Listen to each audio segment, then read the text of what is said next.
opta per il lancio lungo Ugolini con Nolano che va subito a recuperare questo pallone e lo indirizza verso Opara, che si fa trovare presente e butta in calcio d'angolo. Dunque si gioca ancora con Zamperini alla rimessa in gioco del pallone che viene subito indirizzato da parte di Nolano verso l'area, si fa trovare presente Opara. Il rigore si chiuderà il primo tempo, arriva la battuta di Conti, rasoterra, prova la deviazione, c'è la risposta di Opara con Lefebvre che rimane in possesso di palla, scarica su Blandino. Il cross con il colpo di testa tentato da parte di Alessandro Barbarella, la blocca Opara.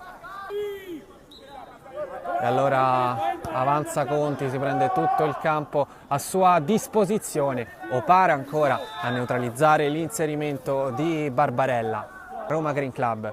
Altra punizione sempre da sinistra, sempre Blandino e due uomini in barriera sistemati da Opara. Va Blandino, forte e tesa!